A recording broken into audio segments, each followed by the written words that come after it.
All right, guys, it looks like we are live. Just kind of gonna wait for the stream to get started here. We'll wait for some more people to get in, and then we'll get started on the Q&A stuff. Looks like Scott and Billy Pipes will be the moderators.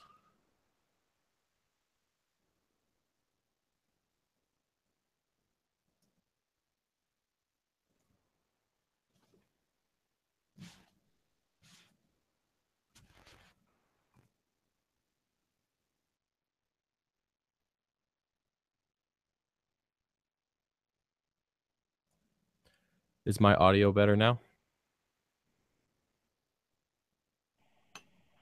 Yeah, it sounded pretty good. Okay. All right. It was a little choppy. I haven't reset my computer in a while, and that usually happens with the Focusrite audio. It ends up cutting out eventually. We'll get into all the questions. We'll do more questions towards the live chat today. Once we get through everything, we want to talk about within the hangout here, but we're just going to wait for a couple more people to get in. We have 30 viewers now. We're going to wait for probably about 40 or so before we get started. Gives me a second to get the chat and everything good. Scott, as I mentioned before, and Billy Pipes are the moderators for the chat. If you are a troll, you will be gone. All right. Thank you. And let me go ahead and make Scott the moderator. And this one's going to run about 45 minutes, maybe an hour. I still feel like shit. It's just been a long week, hence the reason why we didn't do this last week. I've just been behind schedule on pretty much everything and sick as a dog. So let's go ahead and get started. All right, so right now we have two people from the Patreon that are in the hangout here. We have Bryce and Brandon. Brandon, is this your first time in here? Or is this your first time on video? This is my first time on video. I'm in a parking lot right now. Oh, okay, yeah, I was wondering because the face, I didn't recognize the face, but the voice sounded pretty familiar, so I just want to make sure we were good. So we haven't really decided on a topic for this week's discussion, but we're kind of going to be answering some questions that the Patreons have, and then we'll move on to the chat. You guys have questions about the 300, obviously, and the 30-gallon. We can get into all that. Remember, there is a delay between the chat and my stuff, so just give me a time to get into that. So Bryce or Brian, you guys could take the floor, whatever you want to ask. Go ahead, and we'll pick a general topic, stay with that for a little bit, and we'll kind of move in sequence here. You can go ahead, Brian. I guess what's your weekly maintenance look like for having a reef tank? Well, it would depend on the system. Do you want to talk about the 125 since that's pretty much my last reef tank? You want to talk about that one? Yeah, that'll work. Okay. Well, it's almost the same with the new 300, but generally now that I'm using filter socks again, just like I did on the 125, I really I'm big on changing those every 3 days right now, minimum. I don't go any longer than that. Filter socks, changing that out, of course. I was using DIY for the 125. Now I'm buying filter socks. Hi, Dennis. Welcome. So basically, filter socks every 3 days. I have an automatic doser, so that takes care of all the calcium alkalinity needs for the tank. Cleaning the glass with the magnet scraper every few days or so. And then every 2 weeks during my general maintenance, I'll go ahead and use the razor blade that you guys have seen in the videos there to pretty much get all that fine stuff that you can't get with the magnet. Now, obviously, the auto top off takes care of all the evaporation. That's a big thing, especially on a tank. And any tank, really, the evaporation, especially down here in the basement, the evaporation is pretty disgusting down here, actually. But that's it. Besides, basically, because everything's automated through the Apex, really just keeping the glass clean, make sure the filter socks are good to go, and then doing my bi-weekly water changes and clean the glass. I mean, there really isn't much more than that. Okay. Now, are you just starting out with a system and you're just kind of getting a general idea of what your maintenance habits will end up being? Is that what you're pretty much wondering? Oh, you're breaking up there. That's what I'm looking for. I'm still waiting for my system's not up yet. I'm guessing probably about another month or two before my system's up in cycling and stuff like that. Mm-hmm. So I'm just kind of piecing stuff together little by little, see what happens. Yeah, I could see. Now it's good that you're planning ahead, even though you have a month. Planning ahead, trying to figure out what you're going to do is definitely a good approach. You're ahead of the game already compared to a lot of other people who just kind of fall into it. I mean, there's nothing wrong with diving into the hobby head first, but sometimes if you have time to think about things, you tend to avoid some of those bigger mistakes. Where is the link? Rico's Reef. Rico's Reef. The link will be if you pay for the Patreon account. That's where you get the link from. Yeah, it's not an open discussion, unfortunately. Sorry, guys. Okay, so who we got? We have Dennis here. Welcome.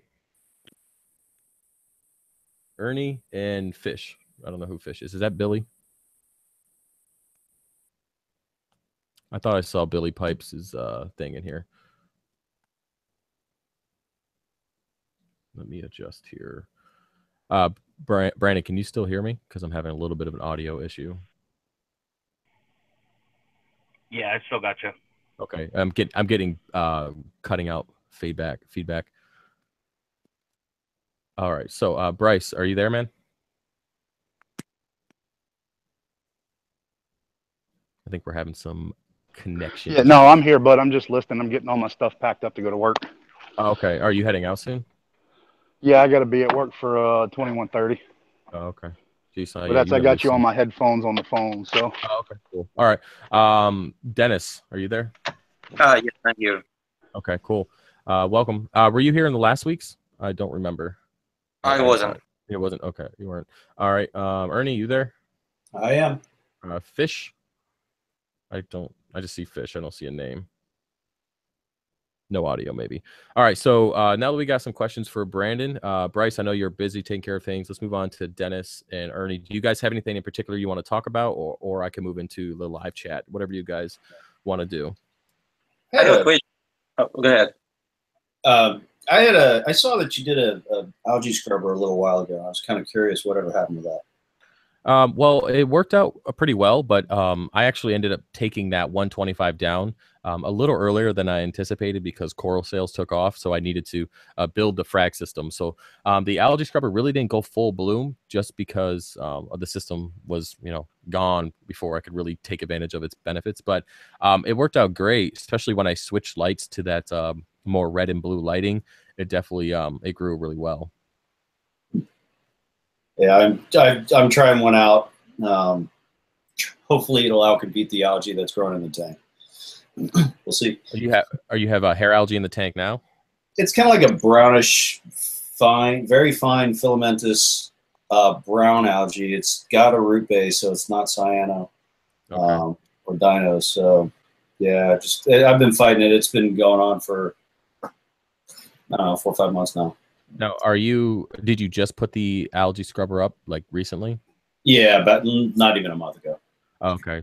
So how is the mesh now? Are you cleaning the mesh once a week, or are you still waiting for it to catch? It's starting to grow in. Actually, I had keto in my sump, and it nuked. It started nuking the keto. It was just collapsing all over itself. So okay.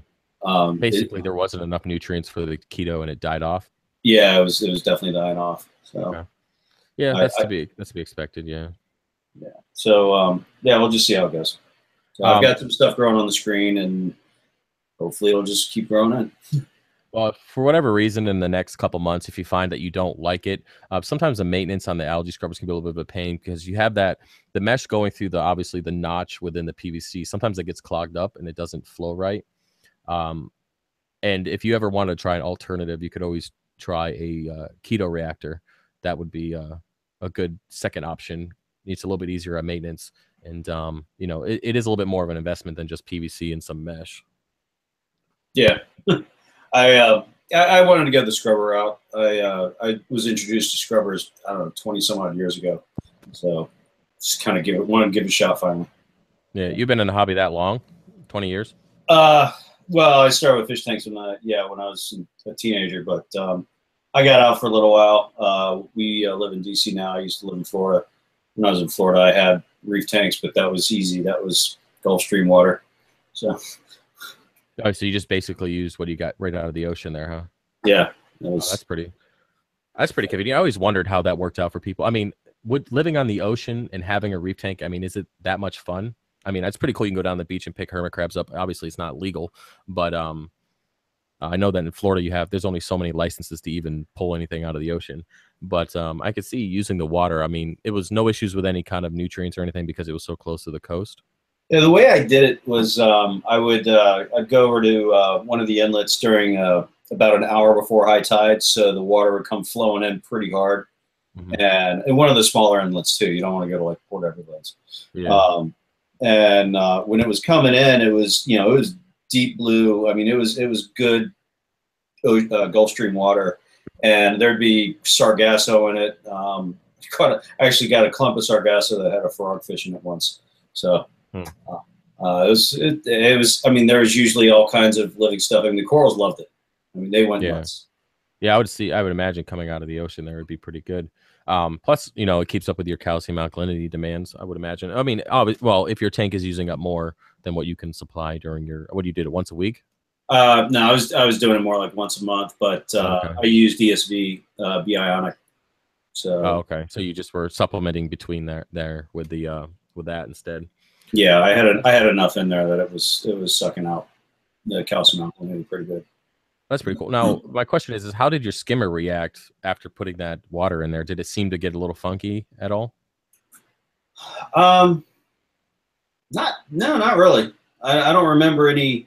I actually have more issues now with my skimmer. Yeah, I never had much in the way of issues with the skimmer overflowing or blowing up or anything like that. Okay, I just figured, because there are going to be, the oceans aren't. I mean, they're clean, but they're not necessarily as clean as they should be near the coast. But I just figured maybe the skimmer would get pissed off in the beginning. But, no, I have way more problems now. Are you trying to? Are you just going through the list of what you might be doing to cause these issues? I mean, I know you're having a little bit of an algae issue. Have you double checked your food?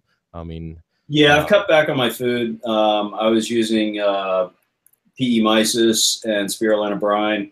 I've taken it down to where I'm using arctipods and the same manufacturer's mysis, and I've cut way back. My lighting I haven't messed with a lot, but I'm doing 25% water changes every week. Okay, that's not bad. 25 is not too bad. So I think I created the problem in that I don't think I cycled the rock properly, and I think it got some phosphate. What are you using, Pukani? Yeah. Okay, so you didn't cure it at all, or you just plop it in the tank? I cured it in the tank, and I did some water changes, but it did get overgrown for a while, and I had to bolt out of town unexpectedly. And then when I came back, it was, I think I got screwed up. Yeah, no, that's the issue. I mean, I don't know. Do you have coral in the tank right now? Yeah, I've got plenty of SPS. It's growing like crazy. Well, okay. I mean, I was just saying, if you didn't have any coral in the tank, you could just simply take it out and finish the curing process. But yeah, it's definitely the rock. You're just got to get through the nutrient situation. Yeah, Pukani's pretty rough if you don't cure it first. I mean, there's a lot of people on YouTube that are going through the exact same thing. Yeah, I couldn't even imagine. Oh man, that shit gets real nasty really quick. I know that I was doing 50% water changes on those 50-gallon barrels every week for a little while there, and it was still, shit brown coming out. It was pretty nasty stuff. Yeah, I like I said, I got stuck. I had to bolt out of town, and yeah, I think that's when it all went downhill. What I would do if I were you is, what size is your tank overall? 57. It's not big. 57. Okay, so you're doing about a 50% water change every week, roughly. You said 57 gallons, right? 57 gallons, so I'm doing 25% every week. So 25%. Okay. What I would do is increase, if you have the funds, increase to 50% a week for the next 2 months. That will fast forward this process for you a little bit. Now I don't know, what salt are you using? Red Sea Coral Pro. Red Sea. Okay, so that's good salt. If like I said, if it's in your budget, I know salt, water changes aren't exactly the cheapest thing in the world to do, but you basically got to do what you would have done in the curing process, and that is just keep removing the nutrients. The Chaeto reactor and the or so not the Chaeto reactor, but the clean the scrubber. Yeah, the scrubber. Yeah, Phillip, your mic's cute, buddy. Basically, they're only going to do so much, and it's just going to take longer and longer. So I would increase to 50%. Just do 25 gallons every week for the next 2 months, and you will fast forward this process. Manually use a brush, turkey baster, break up all that stuff, and do a lot more direct flow on the rock work if you have the ability to do that. And and then just keep doing your maintenance, change out your GFO, your carbon, twice a month instead of once a month, and then just keep exporting those nutrients. You'll get through the process pretty quickly. Okay. Have you heard of the product Bacter Clean M? What is it? Sorry. Bacter Clean M. It's Continuum Aquatics. No, I have not. You want to give me a little description about it? It's supposed to be a combination of bacteria and enzymes. You basically treat the rock, and it's supposed to help break it down so that you can siphon it out a little bit easier. Oh, okay. No, I've heard of that. Basically, it goes through and eats all the junk, right, and then just kind of loosens it up so that you can come through and clean it. Right. Is that pretty much what it does? Okay. Yeah, I've heard of that before. Now, have you looked into any of the impact on SPS coral? Because some of that stuff can be pretty rough. Is it going to cause an overall algae bloom in the tank, which could cause oxygen issues? Did you see any kind of reviews or anything like that on it? I didn't see anything negative about it, but I'll dig into it a little bit more. It's just something I ran across. Yeah, I mean, we know what your problem is. It's obviously the rock. You just gotta pick a route and go with it. Yeah, I think in 5 months from now, you'll be like, well, lesson learned, moving on. I won't ever do that again, because I remember the first time I used Pukani. I actually used Pukani used Pukani that was from a 10-year-old tank off Craigslist. I set up a tank with that, did not cure it, and wow, that was really bad. It had like a half-inch thick coat of red slime over the entire rock within 2 weeks. It was pretty bad. Needless to say, I just tore the whole system down and did it right after that. Cool. All right, well, I don't want to hog, so let's move on to somebody else. That's fine. Let's see here. Ernie, right? That's what we had. Or who did we have? Dennis, yes, because we just lost Brandon, headed out. Yeah, so. I have a question regarding the Pukani rock. So, what do you think about the acid bath and the bleach bath? Because I did that like before, and right now I'm soaking in the already water for 3 days already. Okay, well, I know that the acid and the bleach, it does work. I'm more of a natural process kind of person. That's just me in general. But it has been proven that the acid works and the bleach and even the combination of two works. I know there's a video somewhere. I think Bulk Reef Supply did a video on that. I'm almost certain that they did. Basically, it does remove it. The bleach will break down all the detritus and all that crap, break it down to be removed. And then the acid, the only thing I don't like about acid is, you paid what, $3.50 per pound for this rock, and you lose up to what, 15% or 12% of the rock during an acid bath. That seems kind of excessive. The rock is lighter after the acid bath, which is fine. But personally, if you like it, that's fine. Just, of course, you want to rinse it with RODI for a while to get all that crap off, which you are doing now. How's the rock look? Does it look pretty clean? Yeah, it's like totally clean right now. It's white and without any like organic stuff on that. Yeah, I mean, it's basically a fast forwarding the natural curing process. That's all it is. But should they cure it like for like a week or two? Well, now that you broke down all the detritus and everything, what I would do if I was in your situation, I would cure it in a separate container still, and maybe add some Biospira or something to help speed up the process by putting in that bacteria to kind of speed up the whole curing. That way, and cover it up. Give it like 2 weeks. That way, the bacteria film will start getting over the rock. That way, when you introduce it to a tank with light, you will have a less chance of having any algae kind of seed itself on the rock. So yeah, I would cure it for a couple more weeks at least. Okay. And also, I have a question for you regarding that Prime HD light aqua illumination that you have it. And yep. I saw the bunch of videos and yours as well with the power reading and everything. But what's your truly opinion on that light for 29 gallon, 14 gallon tank, even 45 gallon tank? Well, the tank that you see right now on the screen is the 30 gallon with that light on it right now. And all those acropora that are in there after 2.5 weeks have encrusted over the glue and the plug and are currently on the rock work. So the light works awesome. Now, I would like to put 2 of them on this just because it doesn't give me exactly the spread in the par at the bottom that I would like. But overall, I mean, the light is fantastic. I mean, I have zero issues with it, even with just one.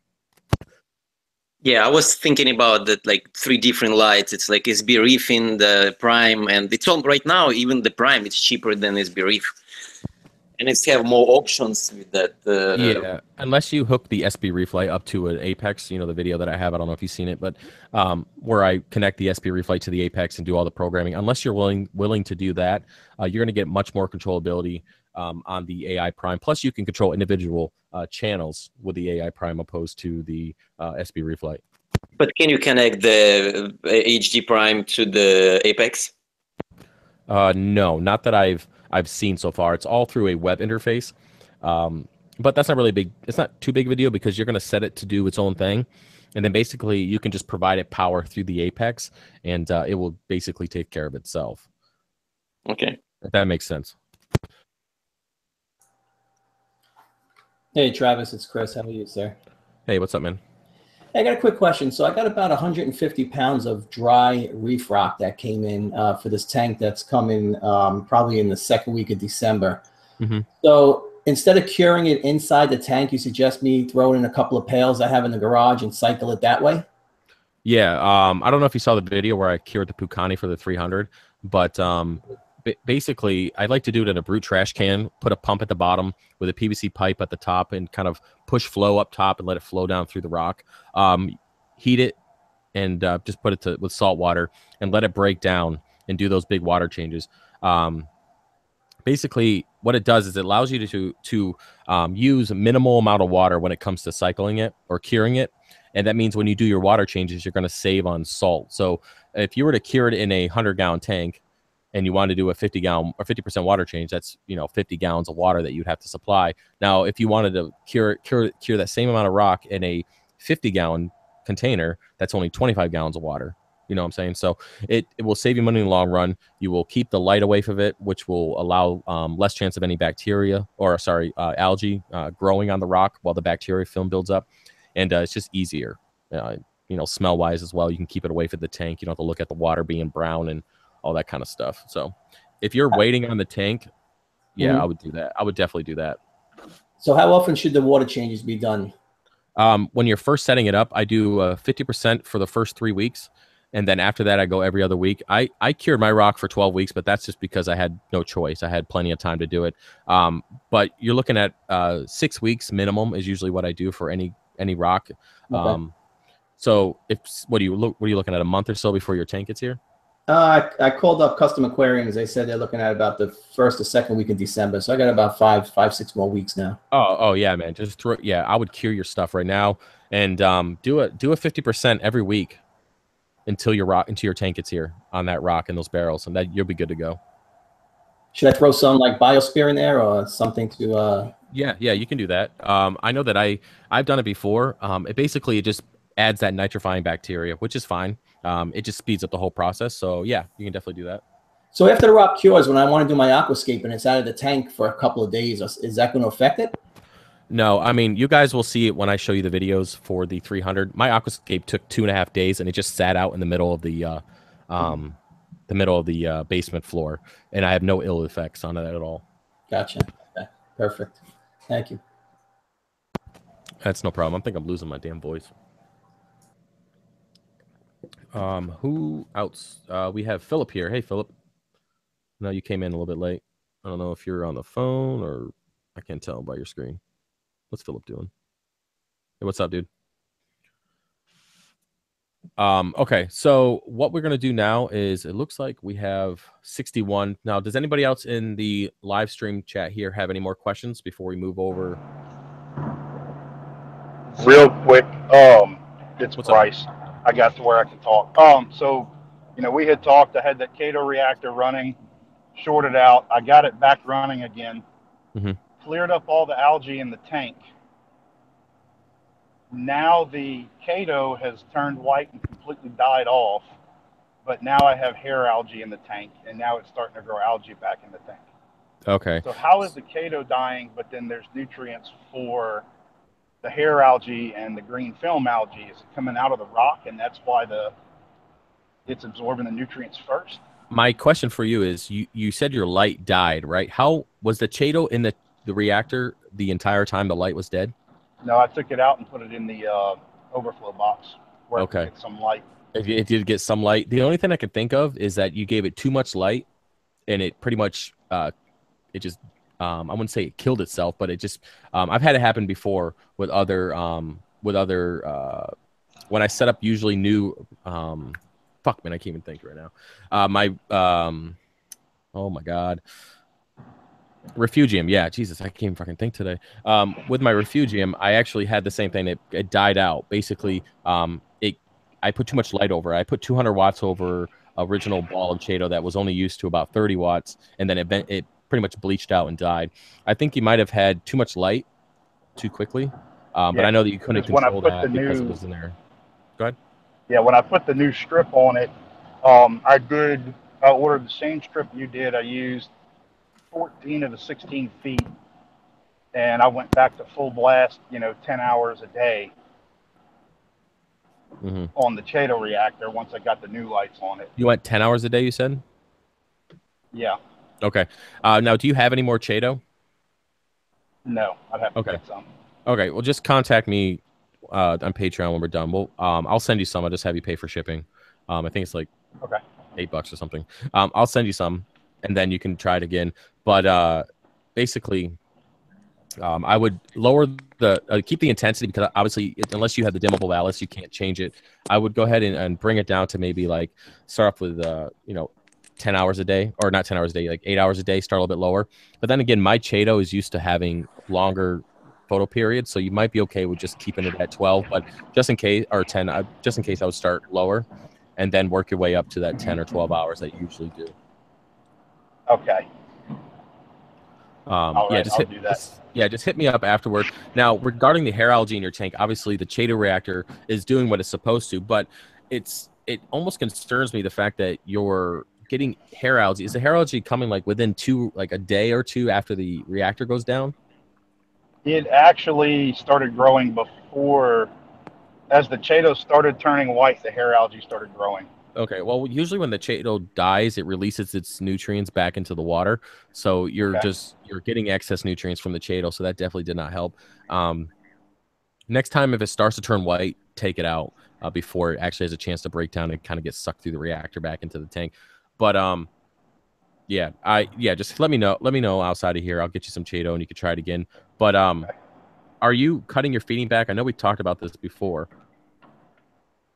Yeah, I've cut the feeding back. I'm feeding them every other day now with just drained mysis. Okay. Once a week, I'm doing the frozen marine cuisine. Okay. And I'm using the meaty part of it for the fish once a week. And then I'm using the brine, I guess you'd call it, the water mixture, and kind of dusting over the corals that I got from you with it. Okay. I would just stick to the mysis. Yeah. So you're basically trying to target feed the corals with it? Sorry, can you hear me? Yeah, a little bit. Okay. Yeah, I would avoid trying to feed the corals at all. They're going to get food. Basically, they're going to get the nutrients through feeding the fish. I'd focus on feeding the fish the drained mysis every other day. Maybe cut it down. Take 15% off of what you're feeding right now. Just cut it down a little bit, and continue to feed the mysis, drained mysis every other day. And then, how's your GFO and carbon? Are you changing that out? Are you at the recommended dose, or what are you doing with that? I just have a bag of ChemiPure Blue, one bag of ChemiPure Elite right now. Okay. All right. Now, I would start looking into maybe what I'm running. I would look into adding. I know that's your tank there on the screen there. Maybe adding some more beneficial, basically like marine pure or something like that in the sump to get a little bit more, surface area for bacteria to grow. Also, maybe try out some GFO. And I've never used ChemiPure. Well, I haven't used ChemiPure in a long time. I went to GFO a while back, and I just haven't really turned away from it. And then, of course, your water changes. The only thing I'm concerned with, like I said, is if you're getting hair algae only like a day or two or so after that algae reactor starts, dying off, it just seems like there might be another issue besides the Chaeto reactor not running. That's my only concern. Yeah, I figured the only other problem might be the rock, because the previous owner had maintained it, I got it secondhand. And he had, like I said, above 160 part per million nitrates when I got the tank. And I've got that under control now. I'm running zeros across the board. Phosphates are undetectable. And alkalinity is like an 11 DKH right now. It's a little high. I'm letting it come down slow. So, if you see algae in the tank, that just means, you have nitrates and phosphates. They might be undetectable on the test kit just because the algae could be using it up in the water column before you can actually test it. But if you see algae, then you have elevated nitrates and or phosphates. But just I wouldn't be swapping out any rock anytime soon. Maybe add some marine pure to the sump. Try the Cheta reactor again. Cut back on the feeding. Obviously, do your water changes. If that stuff, if say your Cheta reactor goes down in like a month or so again, and then your stuff instantly starts getting green, you might want to look into some other sources of issues. It might be the rock, depending. Rock is a sponge. I just stepped up the skimmer, and I just added a gallon of the marine pure spheres last week, and I switched skimmers up to a Aquascape DD180. Okay, cool. Yeah, well, give us some time wait for the beneficial bacteria to get on those spheres. We'll see. I just added a gallon of spheres to the back of the 30 gallon on the screen here. I just put them in the back chambers today. I gotta build a skimmer or get a skimmer for this tank. I haven't decided what route I'm gonna go yet. I might make one just to see if I can. But all right. So now that we hang one, or say that again, sorry. Or are you just gonna try and plumb one in underneath external? Well, I do have a slot behind. Like there is a spot where I can put an internal one. I don't do any hang on the back stuff. It's just because it's a death trap. But if I can't get one, if I can't buy one that fits and actually has a good rating, I'll probably make one with an air stone, just to see how it goes. I don't necessarily need a skimmer on here, but for the Triton method, they do recommend having a skimmer with the Cheta reactor, the double nutrient export. Right. Now, you make it sound so easy. I'll just make a skimmer. Well, I've done it before. you can buy basically, you just have to supply the air stone and the pump and all that stuff. But you can buy ones that basically just go down in there and they kind of suction cup. You do have to fiddle with them. They're because it is an air stone. The air stone gets clogged over time. It's just a pain in the ass. But then spend $20 on that or spend $150 on one that goes in the back of the tank there. So again, I'll just have to look and see. It's not really on the list of priorities right now. But the tank is doing pretty well with. I don't even have the Triton method running yet because it's been out of stock for the last freaking month. So I am dosing that 30 milliliters of 2-part a day on this tank, and then it seems to be doing fine. A quick question about flow. How do you gauge how much flow you need? Because there's a lot of different opinions of how people gauge it. Some people say, because I'm trying to go full SPS, and obviously you're just doing it for fun in tiny tanks with God knows how many frags stuck to a rock, and they're doing amazing. And some people say just give them as much as they'll take. Some people say they need to be glued on. If they're just placed on and they're not getting blown off the rock, you haven't got enough flow. It's just it's obviously a hard thing to gauge. So I just trying to wonder how you do it. Now, are you running a bare bottom or sanded tank? Sanded. Okay, so there's going to be two differences in this between the two types of tanks. So let's talk about the sanded tank, like the one I have here. Now I have this one MP10. That's the only flow in the tank besides the return pump.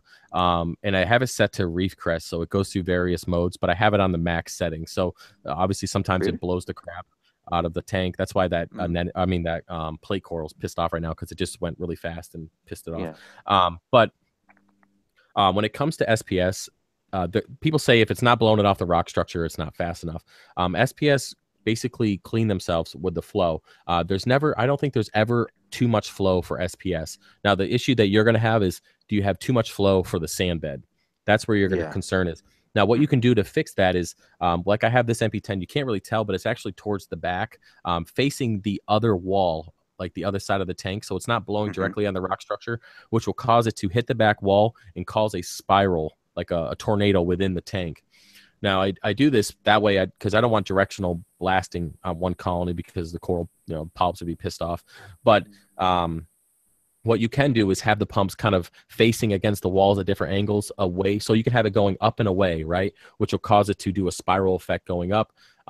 If you start seeing the sand bed, kind of starting to fly away in certain areas, adjust the power head, and then kind of see what what you get from that. Now, when it comes to the SPS, the way you're going to tell if you have good flow is polyp extension. If they're all sucked in, this is expected. When you add new power heads, the corals pretty much got to adjust to it. If the polyps are all sucked in for 1 day, that's fine. If they're sucked in for 2 days, there's something going on with your flow that they just don't like. Right. At that point, make some adjustments that I mentioned earlier, and then see if it comes out. Now they don't want constant flow. They want burst. Like sometimes it wants like a pulsing. Like a variety. A variety, yeah. They want different types of flow and different directions of flow. So that's what's good about the Reef Crest mode on this pump, and that's why I chose it for this one, so I can only have one pump. Is it changes all the time, and that's where they like the change. Now on my 300, and I'll get into this in later videos, but briefly, I have it's completely bare bottom. So, and there's 4 pillars of rocks in there. And basically, I have 4 WP60s from Jabo, one on the top of each side of the tank. So if you're looking at the tank on the left and right side, there's going to be 2 pumps on each side, one on the bottom of each side and one on the top of each side. And basically, when they're hooked up to the apex, they're going to be pulsing back and forth, giving that wave. Okay, so that's my constant wave. And then within the apex, there's a virtual outlet that will kick on randomly every so many seconds or minutes or hours or whatever. There's 3 different virtual outlets, which will trigger a different type of wave or a different type of flow for whatever pump I designate. So, for example, I'll have it in this tank just like I had in my 125. Is say every 3 hours. They'll go from their regular pulsing that the coral like to a full-on 100% surge mode. What this does is it blasts the corals. It will loosen up the mucous membranes. It will kind of clean them of any kind of detritus or anything on there, but it will blast the whole tank 100%, 4 pumps, 5,300 gallons per hour, all at 100%. And that might last for 1 minute, then turn off for 5 minutes and do it for 1 minute. And that might happen for a 30-minute period. Okay, so that will give the coral the different types of flow that they like, and it also cleans the coral, cleans the rock structures, and it also cleans up all the detritus so that it will get up into the overflow and into the filter socks. So I hope that wasn't too much information, but that's kind of my whole outlook on how I like my flow within my tanks. Right. Okay. Cool. Now, are you? How many power heads do you currently have in your system? It's a 3-foot tank. There's a gyre on one side and 2 MP10s on the other, and then the obviously the return pump as well. But I've teed it off so that I can point it down the back of the tank, and I get a bit more flow down behind the rockwork and whatnot.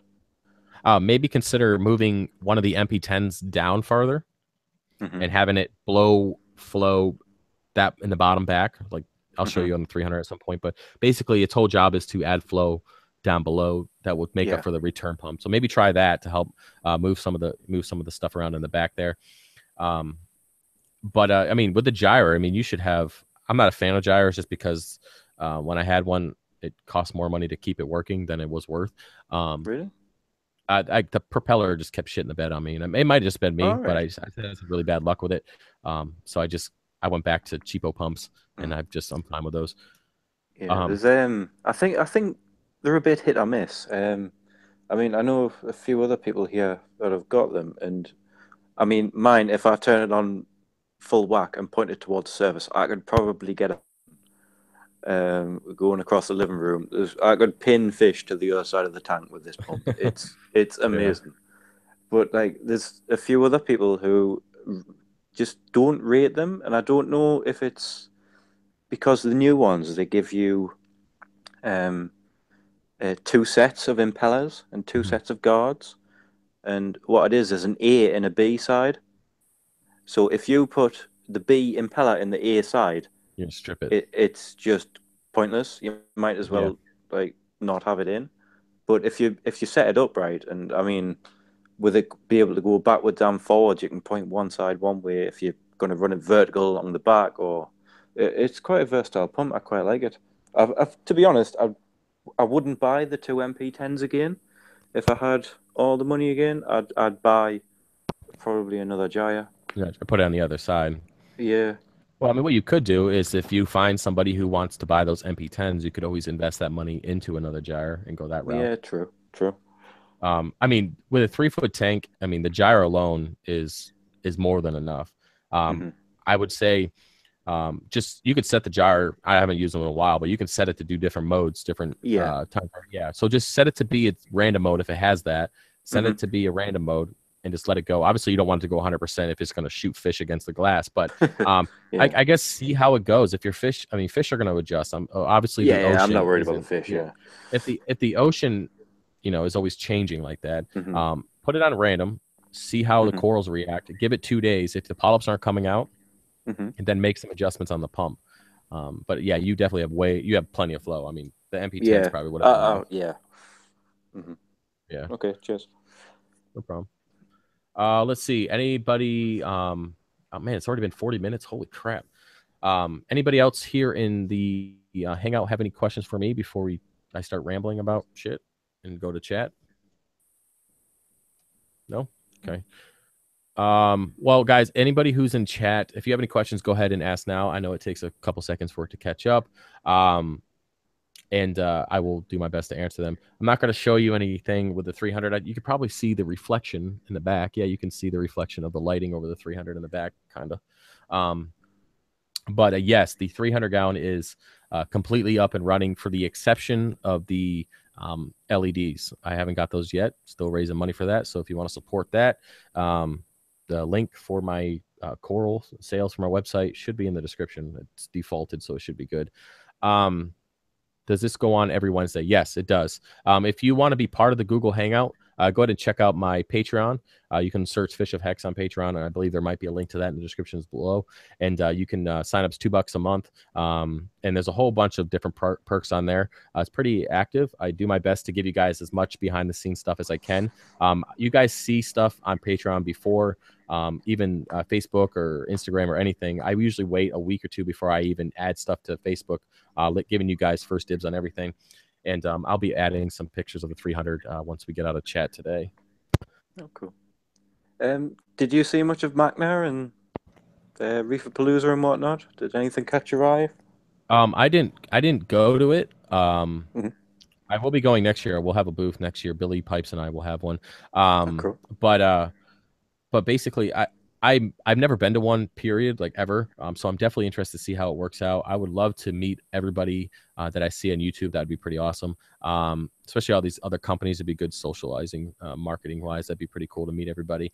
And all the fish tanks and everything. And the issue I have is when I go to frag swaps and stuff, I don't ever buy anything.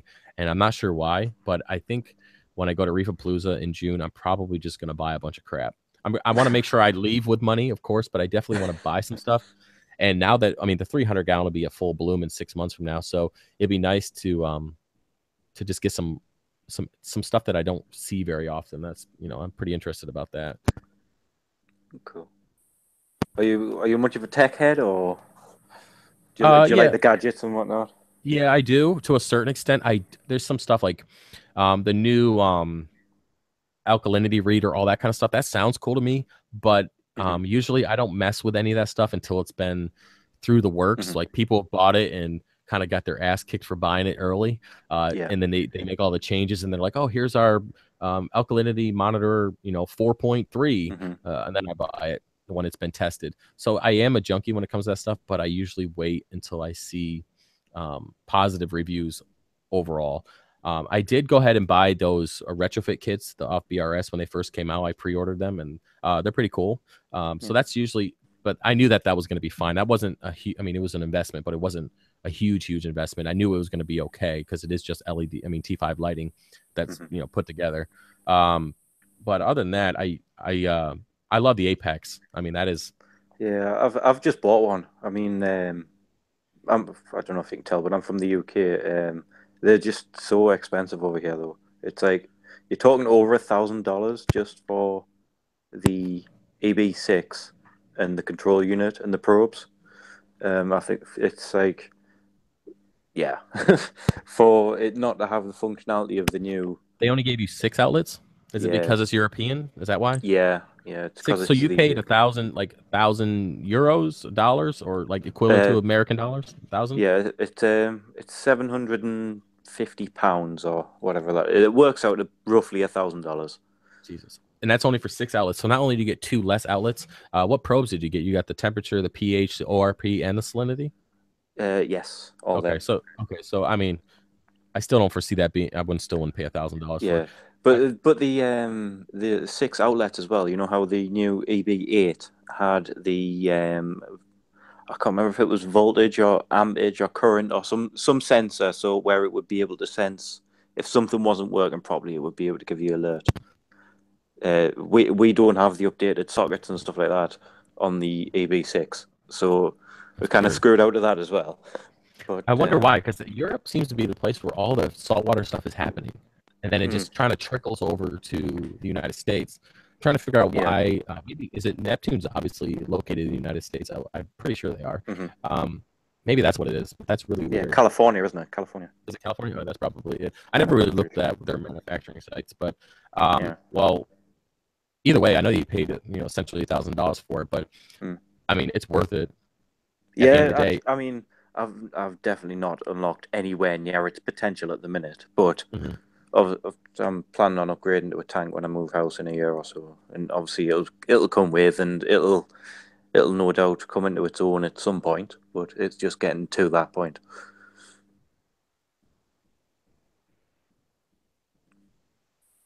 Is my audio a little bit better now? Sorry? Can you hear me? Oh, yeah. Sorry, we're back. Is my audio a little bit better? Still kind of scratchy, crackly, but it's all right. Let me try to fix it real quick.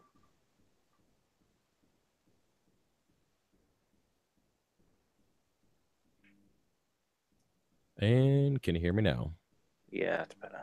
Okay. Yeah, let me know if it ever gets scratchy. I will just re-plug it in. Windows did an update this morning, and it took like 4 hours for whatever damn reason on an iCore 7, so it must have been a pretty shitty update because nothing's working right anymore. Still scratchy? Or is it good? Okay. It's better. Okay, because people are staying scratchy still. Either way, yeah, the Apex right now, I have the 30-gallon on there. I have the 200-gallon frag tank and the 300-gallon reef all on the Apex, and it's freaking awesome to have everything. It's just the way I have it laid out. It's just, it's a lifesaver. And I actually have all 3 tanks that update to my aquatic log profile every day at 6 p.m. They calculate the pH and temperature, salinity, automatically updates to the profile. And that's through aquaticlog.com. But yeah. Do you know about the Apex having the logger in it already? Do you know about that? The what? Sorry? The Apex already having like the ability to log tests and stuff like that. I don't know why, but I just really like that. Yeah, I haven't looked into it. I have noticed it on the dashboard there, but I'm kind of, if something works, usually for the exception of the 300, if something works for me, I tend to just stay with it. I've been using Aquatic Log for a long time, and I just really like keeping everything there because I can add pictures and all that kind of stuff. I really like the site. I mean, you can add notes, and it's quite good for testing as well, because depending if you're using NIOS or Red Sea or HANA or whatever, you just put in what test kit you're using, obviously which KH or whatever, and then just how much of the solution you've used, and it'll automatically calculate it for you. And that's on the Apex. Yeah, and it'll give you the graph, and it'll map it, and you can. It is quite good, like. That's pretty cool. I'm gonna have to check that out then. It's not something that they really advertise, but it is quite good. It's good to use. No, I didn't know that. I'm definitely gonna have to check it out now. Just because I didn't know that you could actually it would graph it out like that. So I'll check it out once we're done here. I'm trying to think what else I was going to tell you about the Apex. I totally forgot. Let's see here. No, I'm not getting a Mac. And yes, there are people. I don't know. I never had a Mac, guys. I'm never going to get one. So I don't know why you guys are asking about that. I was like, when I went to school, I was like, the guys with Macs were like the nerdy kids. And I was like, I ain't getting no freaking Mac, dude. And it was just weird. So But I've been I rocked a Chromebook for a while. You guys ever heard of those? Basically, it works only on the internet. It connects to Google and all the Chrome apps and all that stuff. And I used one of those for a couple of years. I really liked it until I dropped it out of the car. So we'll talk about that. But either way, let's go ahead and move on. We got about 10 minutes or so left. Let's go to move into the comment section here. Guys, I appreciate everybody in Hangout who came tonight. I know that last week I was sick. Still a little under the weather now, but I do appreciate you guys showing up in the support. Let's go here into the chat, live chat. You guys got 10 minutes to ask your questions, and we'll get this thing wrapped up. Chromebooks suck dick. No, they don't, Fish Guy. Why did everybody say they suck? I like them. They're like cheap as shit, and you can break one. Be like, oh, I'm gonna go buy a new one, whatever, and like all your shit's still there. I like Chromebooks, man. I say that, and I haven't had one in like 4 years, but whatever. Custom built PC life. Yes, I have a custom built PC next to me with 2 water blocks. I don't even know. I don't remember what freaking graphics card I have in there. I haven't played in a while. I used to play World of Warcraft. I played that for like 10 years. I just don't have the way it was is we were raiding forever. Like we were raiding 2 nights a week, and it was like 4 hours a night. And I was like, I can't do this shit anymore. I don't got time. So let's get this straight. You were too cool for an Apple Mac. However, you you would go and quite happily play World of Warcraft. Yeah. All I don't right, want to talk about it. I played that. I played since BC, and then I just recently stopped like a month ago, just because I didn't have the time. And yeah, I guess I don't want to talk about it. I play Diablo 3 now, running the Greater Rift, so I do that on my free time, which I don't have much of anymore. But yes, anybody have any reefing questions? Out of 50 frags, how many are really doing good, and how many are still on the so-so side? Every frag in this tank is encrusted and doing well. The lighting, the coloration is a little off, just because I've been having issues keeping up with the calcium and alkalinity demands of this tank. For a 30-gallon tank, taking 30 milliliters of 2-part a day is pretty ridiculous. I'm at this point, unless the Triton method comes out, gets in stock within the next 2 weeks, I'm going to have to put this damn thing on a doser because I'm going to have to increase the amount. Now, that's 30 milliliters just to keep it at 7 DKH. That's just at 7. And I usually like to keep my stuff at around 9. And I don't even know what it would take to dose that right now, but I dose manually twice a day just to keep it at 7. So hopefully the Triton method will come in stock, and then I will not have to do that, and everything will start evening out. But other than that, everything in this tank is growing. I know that the acropore on the very top right-hand side, at the really tippy top, you guys can't see it. It's a green, I want to say slime or some shit like that, I remember. But it's already encrusted, already encrusted on that whole rock right there, and it's grown 2 limbs. And it's only been about 3 weeks since I put them in there. And you guys, and it's funny, I'm showing you live streams about this damn tank with the acros in it, and I haven't even shown you guys the video of adding the acros, which is kind of freaked up, right? Kind of weird. I'm not skipping that video though. It will be out sometime, probably next month, but it will be out next month. Yeah, so you guys will see me adding the acros, and I'll be like, guys, look what happened overnight, right? And then it's like, boom, full of coral. I'm like, yeah, that's overnight. Yeah, but you need to pull it. I'm telling you, I'm so far behind. Like the 300-gallon, I really want to get videos out this week, but my voice just sounds like balls, and I don't really want to make excuses. Yeah, well, it does for sure. And on top of that, on a childish thing, on top of that, I bit my damn tongue, and that's no joke. I bit my tongue so hard that now I have like this huge welt under my tongue. I didn't bite the side or the top of my tongue. I somehow bit underneath my tongue. I guess I was pretty hungry, but and now I feel like I'm talking with a lisp. So yeah, we gotta wait for that too. So story of my life. Let's see here. Questions. Let's see some stuff rolling in. Who wanted to know 300 stand price? Guys, I'm not giving you guys any prices on the 300, but I will tell you the total. I'm not going to give you any exact, but the total invested is around $20,000. But I'm not going to give you specifics on individual stuff. Now compare that to the 125, and people have been giving me shit. They're like, hey man, you need to do DIY this, DIY that. The only thing DIY on that whole 300 is the canopy, and that's because I don't want to spend $800 to have one made. And basically it's the exact opposite of the 125. And the purpose of the 125 was to show you guys that you can have an awesome reef without spending nearly any money, not having high-end equipment. I think the highest end piece of equipment I had on that whole tank was the Apex. That was it.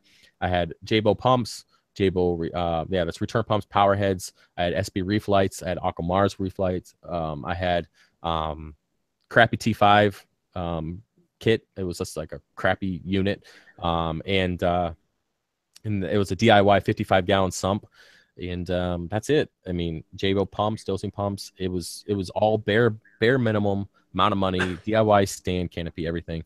And you guys saw that tank in a year and a half before I took it down. It grew pretty well.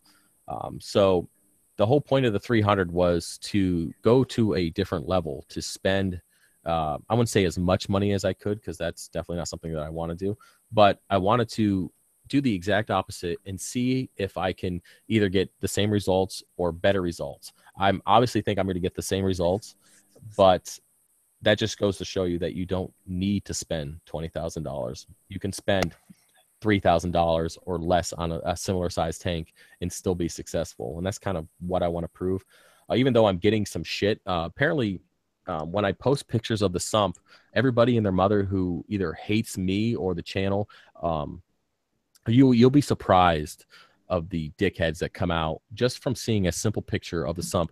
Oh man, it must be nice to be fucking rich, blah blah blah blah blah. No, dude, it has nothing to do with that. Everything, that whole 300-gallon, every single thing you guys see was because of you guys, the subscribers, the people who bought coral since February. Every single penny came from you guys. It wasn't any personal money. It was nothing like that. It was all from coral sales. So I hope you guys feel good about that, because you guys are able to provide me that entire system simply from just supporting the channel and watching the videos. So yeah, I didn't mean to go off on some tangent there. I just wanted to get that out and kind of clarify a few things regarding the build. So let's see here. We have time for, Jesus, already 57. We have time for 1 or 2 questions. Let's see here. How much was the stand? Yeah, we already went over that. Should I cycle my quarantine tank for my cleanup crew? Well, when it comes to cycling the quarantine tank, if you don't have a tank to like put a sponge filter in to kind of build up that beneficial bacteria before you put it in the quarantine tank, you can always add some Biospira. Did I say that right? Probably not. You can always add some of that beneficial bacteria to the quarantine tank to kind of kickstart that setup.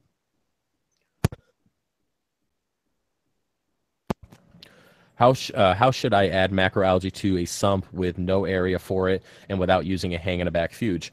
So you have so basically you're going to have to do something like a Chaeto reactor, the fish guy. You're going to have to set up an external source if you don't have any room for the macroalgae to grow. I know some people try to like fit it in a little nook and cranny. It's just not going to grow very well. So just make a reactor. And yeah, it is USA sump for sure. The calcium reactor even says USA on the top. I mean, that's probably. And what's good is there's no other sump in the world that looks like that, which is just awesome. That there's nothing else like it. Did the money from selling the 120 go into the 300? Yes, all the coral, which I still have some from the 125-gallon. Every single penny of that went into setting up this fish room, purchasing this mic, purchasing my computer stuff. Purchasing the frag system and that 300. So everything that you guys see in my fish room, and I will do a fish room tour once we're done with the 300-gallon build, every single thing that you guys see came from sales from the 120 gallons. So a year and a half worth of growth paid for everything that I have now. Would using 2 SB reef lights with a Hydra T5 fixture, I'm looking around my mic here, be worth it, or would a retrofit kit be enough for 75 gallon? The SB reef lights work just fine. You guys have seen me grow coral on that. The Aqua Mars or Mars Aqua, they work just as well. I know that SB reef light has a different spectrum. You guys can talk about the debate on what's better. But yes, if you want to mix the T5s with the SB reef lights, which is what I've done and which I'm going to do now, LEDs with T5s, that is the best combo that I've ever had. So if you can get both for a good price, do that. I've been looking at adding some T5s onto mine. I'm getting a lot of shadowing underneath. because I've got 2 Gen 4 XR15s, and I'm just finding I'm getting a lot of shadowing, so I'm hoping to add 2 T5s. Do you think that'll cure it, or? Yeah, the shadowing, yeah, definitely. It will definitely cure the shadowing. I'm actually going to show you guys the 300 here. Just a second. Let me turn off the lights for the frag tank so you guys can actually see it. LEDs. Did I turn them off? Yeah, 1 T5. I'm going through my Apex here. Turn this shit off. Maybe, unless I'm completely blind. Yeah, there we go. All right, so I'll give you guys a quick look at the 300. Let me grab my mic, and then we're gonna be done because I can't do this. So let me go ahead and I can't hear you guys. So just give me a second.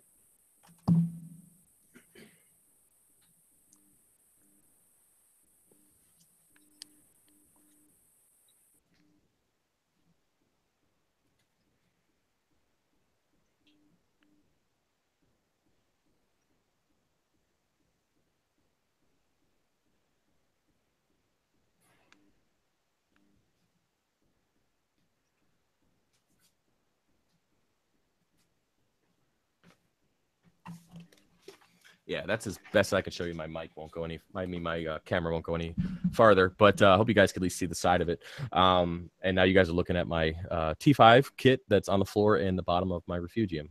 That looks like shit. So congratulations. Anyways, From guys. one extreme to another. Say that again. Sorry. From one extreme to another. Yeah. So it is what it is. But I hope you guys could at least get an idea what it looks like. Either way. There will be those videos will come out soon, but that's it for this live stream, guys. If you want to be part of the hangout, like everybody in here, check out the Patreon. I appreciate everybody's support, and I'll see you guys at 9 o'clock next Wednesday, God willing, unless I'm dead for whatever reason, and you guys probably find out through somebody else's channel. But other than that, I appreciate it, and I'll see you guys a little bit later. All right, take care. All right, take it easy, bud. Later, guys. Thanks, Travis. No problem. See you.